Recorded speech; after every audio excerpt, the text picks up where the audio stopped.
Hello and welcome everybody to a very quick edition of Bounce Off, the number one SlamBall podcast. I am your host, Sam Roberts, and today our headlines are: the Butcher, Ty McGee, is back, the first overtime game in SlamBall history, and who is Mr. Gryphon? We will get into all of that as quickly as possible because I am running late today, sadly. But last night might have been the most complete evening of action in SlamBall this season, with 3 games, including a wonderful main event matchup. And maybe I'm biased in that because my team is doing particularly well right now, but we will get into all of that. Remember, if you've not watched last night's games, this will cover the scores and results and whatnot and who played well and who didn't. So make sure you watch the games before we get into it. So, first off, we had Rumble versus Gryphs. This was 2 teams who each have 1 win. The Rumble coming off getting their first win last weekend. Can they maintain this momentum? But I specifically want to talk about the fact that it went to an overtime ending, which is the very first overtime ending we've had in SlamBall this season.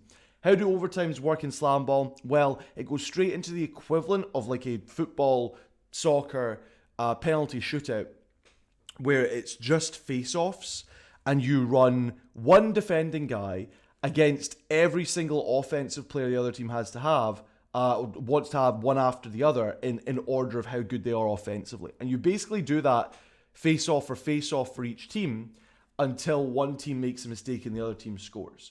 And unfortunately for the excitement of this strategy, this only lasted 1 round, but in terms of excitement levels, I was so happy that we're even getting this because I've been wanting to see if it would happen. I didn't know if it was something we'd get to see this season, so I was really excited to see the face-off rules come into play, the end game as I think it's called, and even more excited to see Justin Holmes basically make a case for why he should get the nickname of Mr. Gryphon. He's already, the juggernaut, or juggernaut Justin Holmes, but in this game, the Gryphs lost their starting stopper in Connor Hollenbeck in the first quarter, I think, with a sprained ankle, which was awkward. He should be back. You'd expect him to be back at latest, like next week, if it's a sprained ankle thing. He'll probably miss this weekend just to be safe. We might see him next week. But Justin Holmes stepped up big for this team in this overtime setting, where he got not only a massive block with his left hand, but a huge, fast, 2-handed windmill over the defending player for the Rumble to get the win. So, credit where credit is due to Mr. Justin Holmes. This was a big, big play. Do I wish that there was more from this? Yes. Was I jumping around my work when this came up on the screen? 100%. I was so excited to see that we were getting an overtime ending for this game. How did we end up in this spot? Well, the Gryphs were able to play pretty well through Keyshawn Jones, who had a wonderful night of SlamBall in him yesterday. But the Rumble kept themselves in it because while they started the game shooting from distance, they went away from that as the game went on. And part of that is down to Coach Carter wasn't there on the sidelines for the Rumble because of personal issues. That's fine.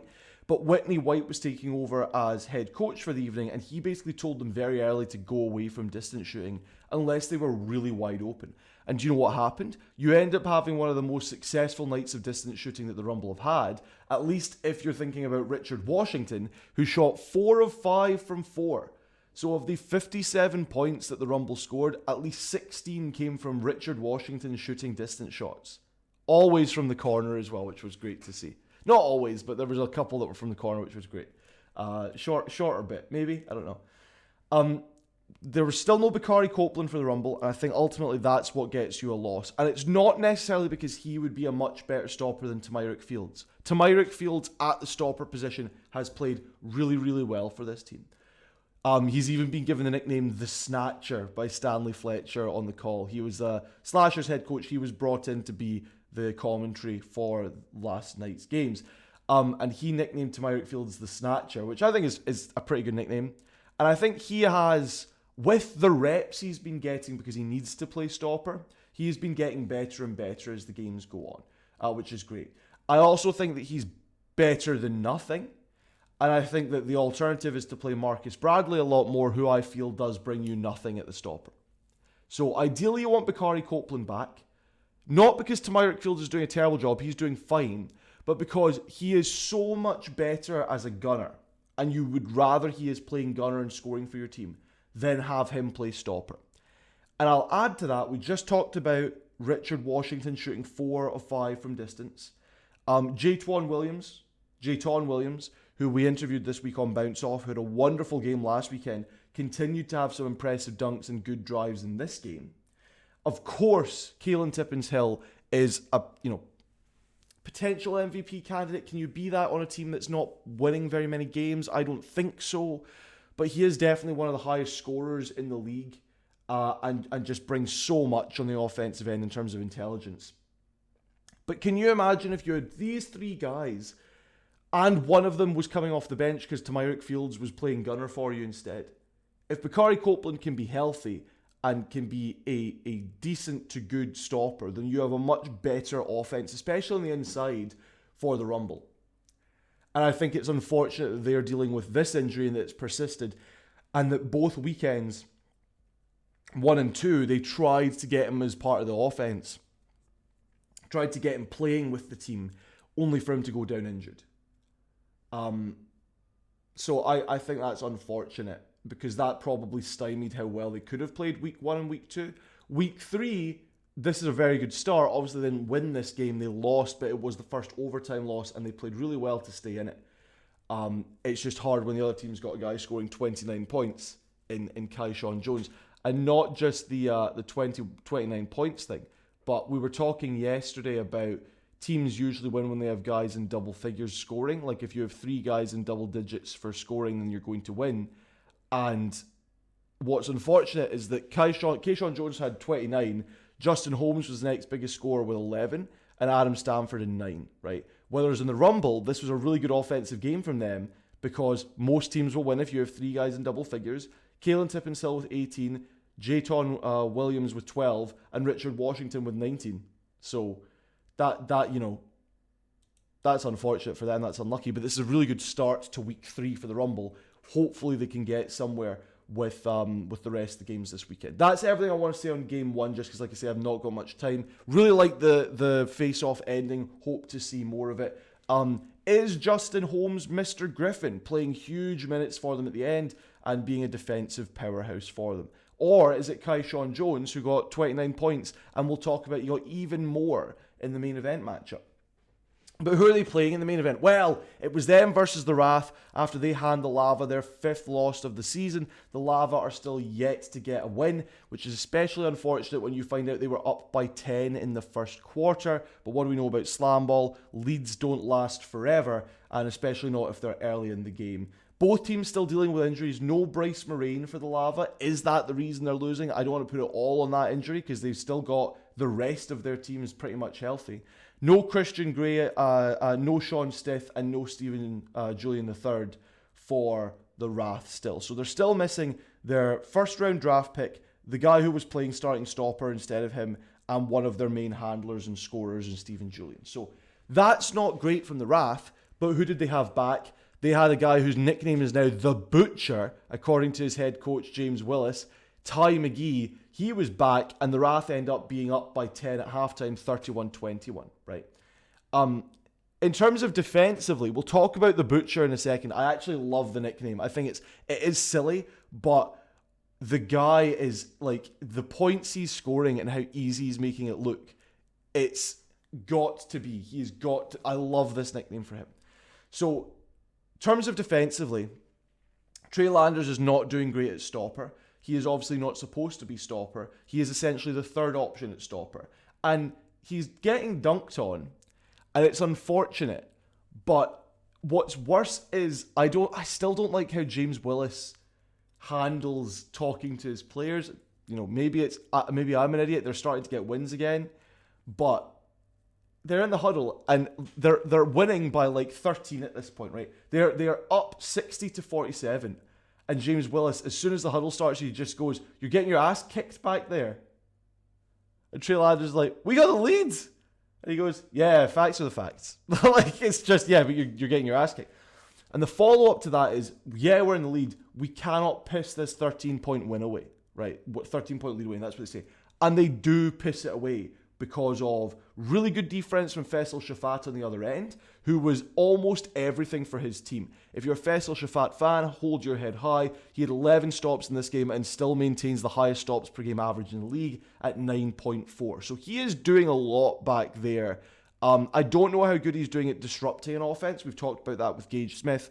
I've used that as like a beating stick against other players who maybe aren't doing that. I'm not sure how great he is at disrupting an offense outside of that, but when you're averaging nearly double-digit, stops, if this team was getting wins, he'd be getting MVP calls or Defensive Player of the Year calls, right? So he's playing pretty well, and him playing pretty good defense, Landers playing pretty poor defense, ends up making the score 60-54 with a minute left. Lava take a timeout with 24 seconds left, and you hear on the call they're basically saying, right, either foul Jordan Jones or Ryan Johnson, force a make it break it with one of those guys. They get a big dunk out of Paxton Henry coming out of that timeout, but he ends up holding the ball in the tramp for a little bit longer than you'd want. The clock is still running, and so they end up getting a break it, take it foul done with only 9 seconds left in the game.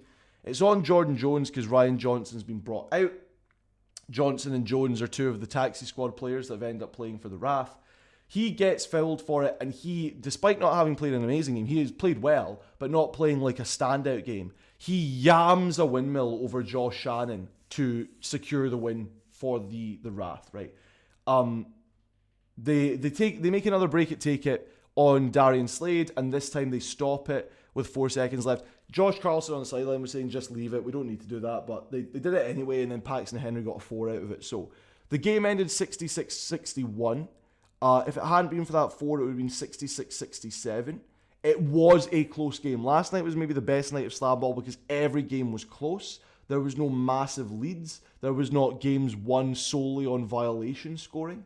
It was just on really good play from some of the team. Now, we talked about Trey Landers' defense wasn't great. The Lava didn't take enough out of that. So commentary kept pointing out that if they were just driving straight at Trey Landers, they were getting points, right? So why didn't they do it all the time?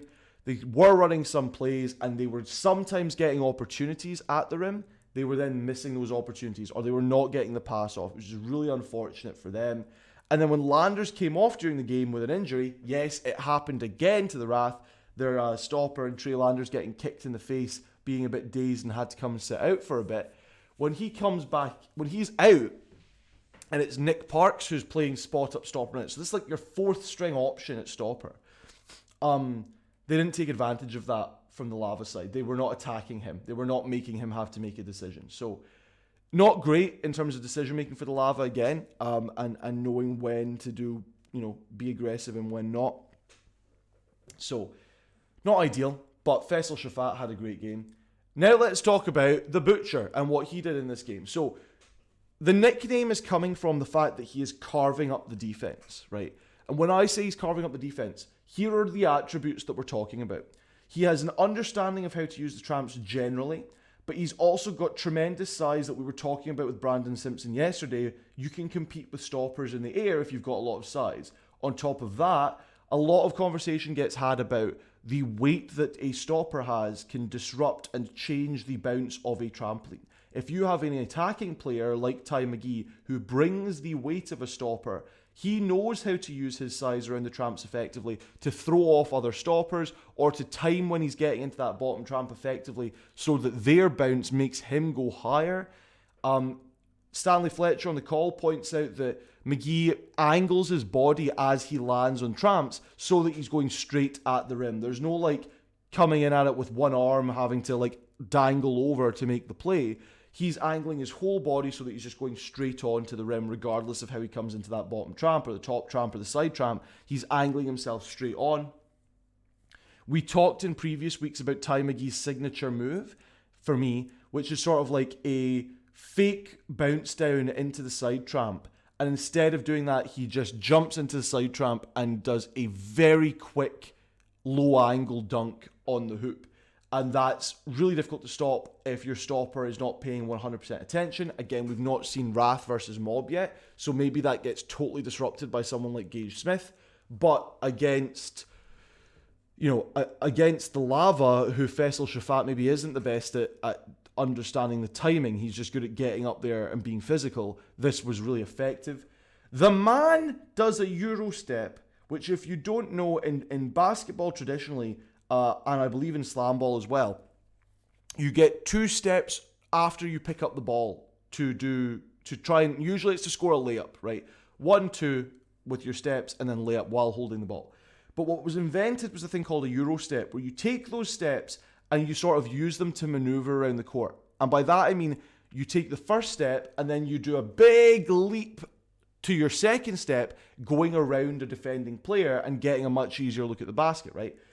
Ty McGee does that in the open floor to then do a bounce down into the trampoline, into the top tramp, onto the island, fakes out 2 different passes, bounces back into the top tramp, into the bottom tramp, and then comes up against a really good stopper in Faisal Shavat, who he just kind of flicks it over because he knows he's not getting a dunk, and it goes in through the contact. This man has dribbling ability. He has size. He has tramp understanding. He's got shooting potential because he's making some from mid-range. He makes scoring look so effortless and so easy that I understand why Skits from the This Week in SlamBall podcast that we do on a Tuesday said that when he scored 43, it might have been the most boring 43 he'd ever seen. Because it's so exacting. It is like a knife through butter. And so I think the Butcher makes a lot of sense. Because he's either going to cut you up, or he's also one of the hit leaders for the league. Right? He is one of the hit leaders for the league. And so he's not just carving up players, carving up teams. He's tenderizing the meat, right? He is bodying the meat. He is doing as much as he can to make life difficult for them on the defensive end as well as the offensive end. Because, actually, do you know what? He is tied for third in hits. Tied for fourth in hits. His teammate, Darian Slade, is a definitive third in hits with 15. Really puts Tony Crosby's numbers into perspective, though, with 41. Ty McGee carves you up.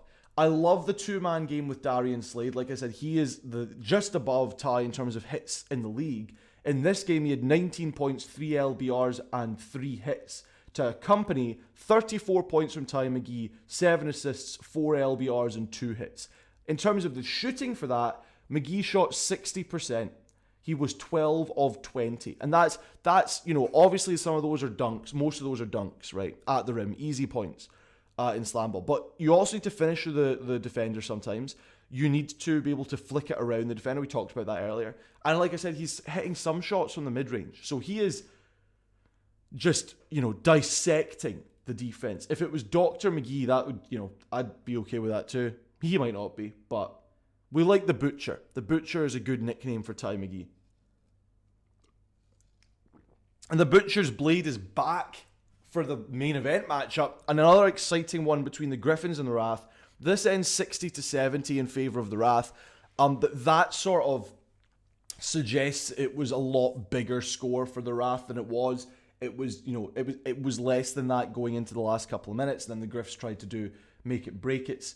I want to point out, we talked about Trey Landers going out with a little bit of an injury in the earlier game. Nick Parks then gets taken off with a head injury in this game.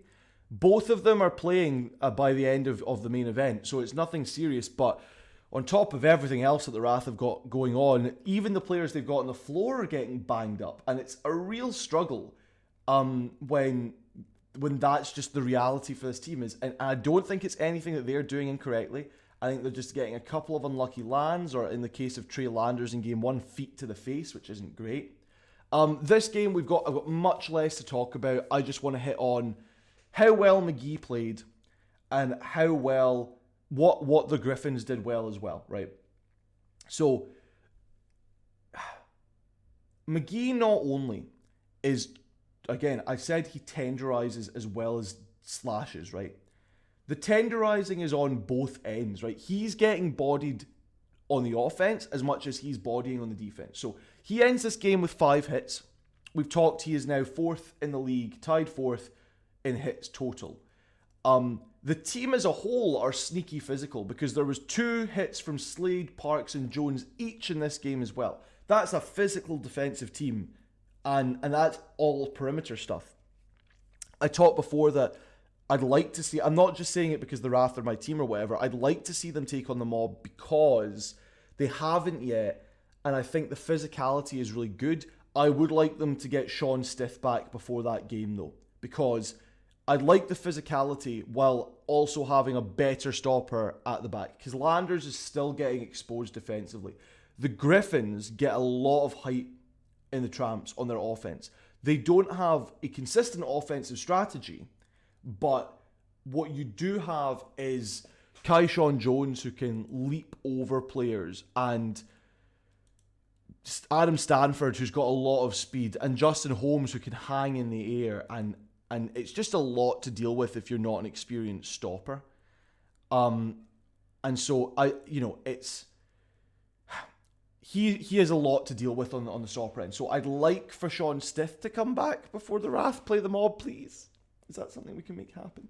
But the team overall is physical because McGee's getting 5 hits in this game, but they're also coming high up on the court. We talked about that. His positioning high up means that if he makes an initial hit on a handler, first of all, that disrupts an offensive flow because some guys have already timed their jumps into the Tramps by the time he's made a hit.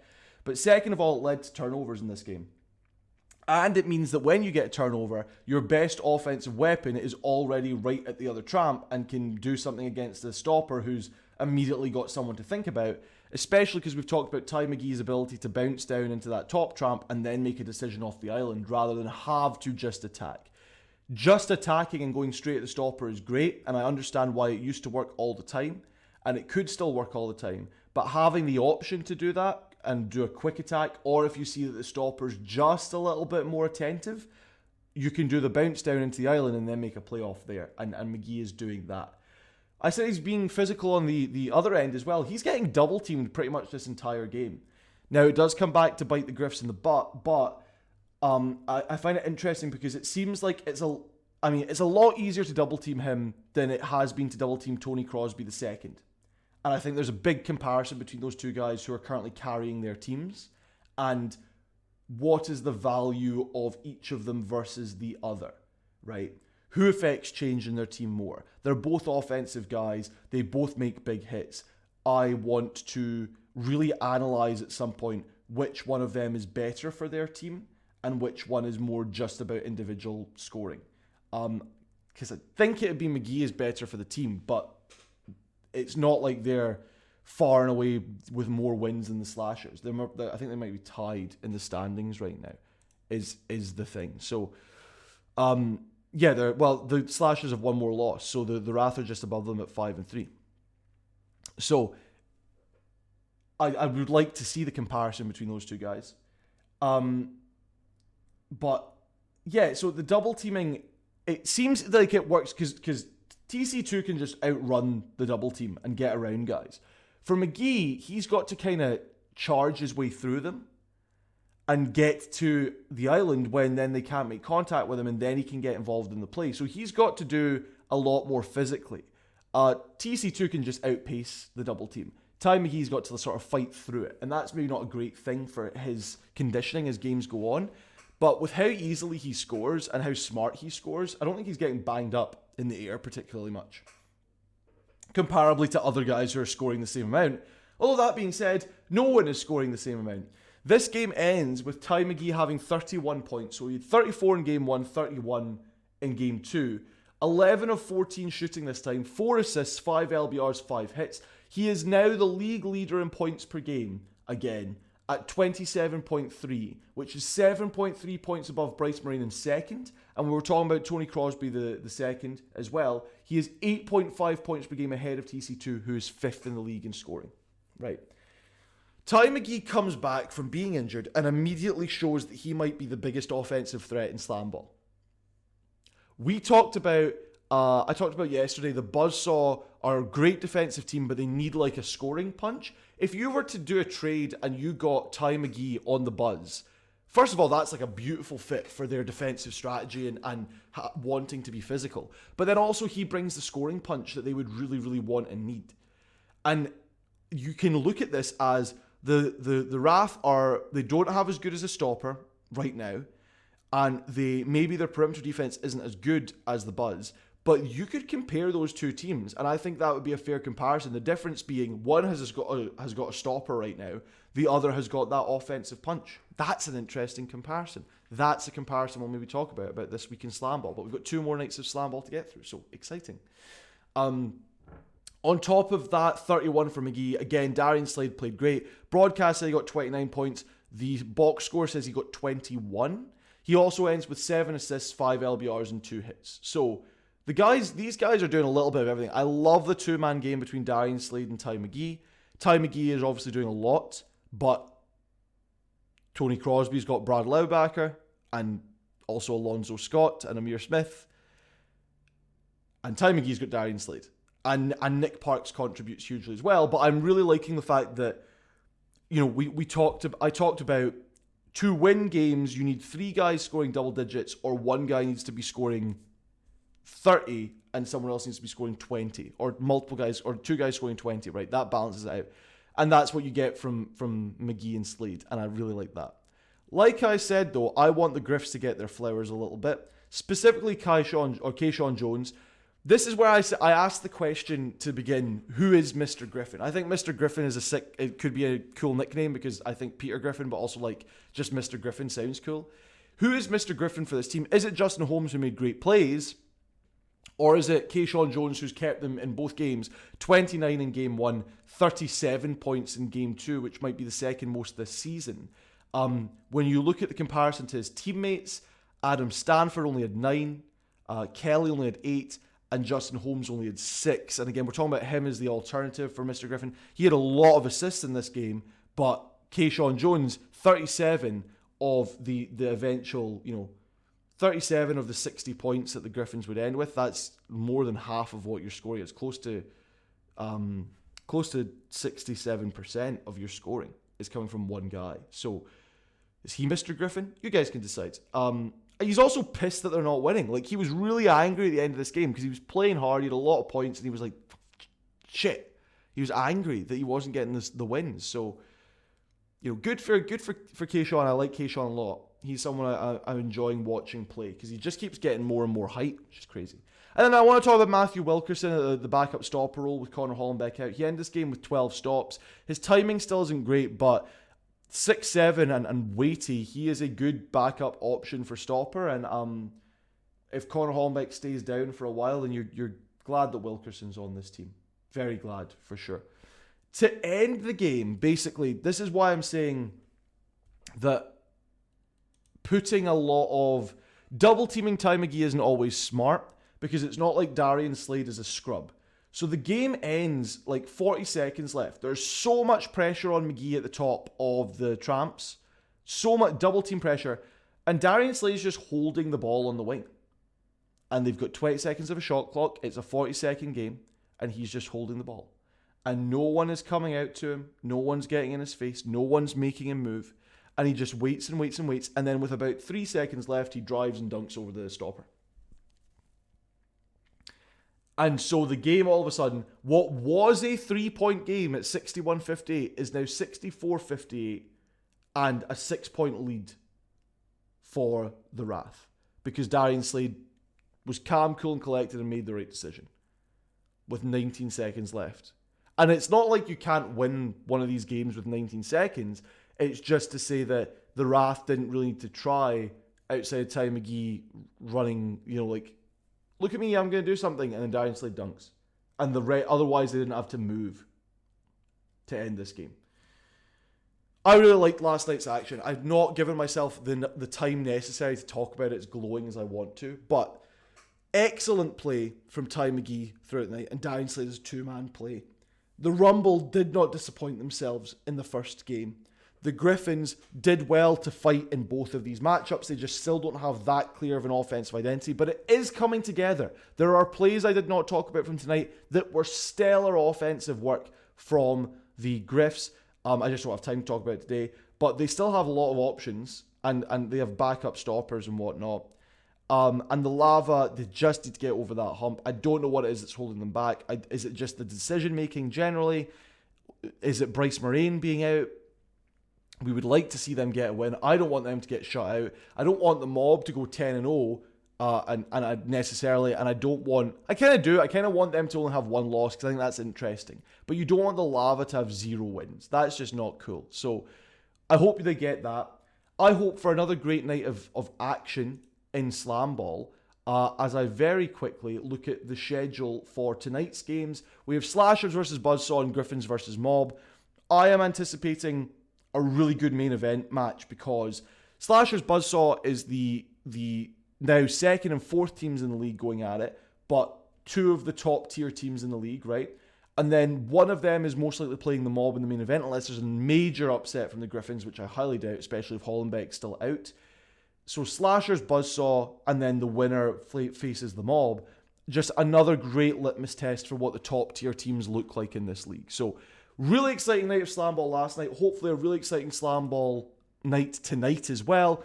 Thank you for listening or watching to Bounce Off, rate, review, follow all the other podcasts that are doing great coverage of SlamBall. Follow me on Twitter at Quantum Roberts, QUANTUM Roberts, as I do live coverage and talk to people about SlamBall. We had an interesting debate about who the potential MVPs are on Twitter, and what's more than that, one of the players we mentioned had something to say about the league's way of counting stats and why that shouldn't go against it. Get on Twitter, get part of the conversation, and we will break down what I am referencing there on This Week in SlamBall, I think, on Tuesday. But thank you for checking out Bounce Off. I've been Sam, you've had a great time, hopefully, and you'll have an even better day.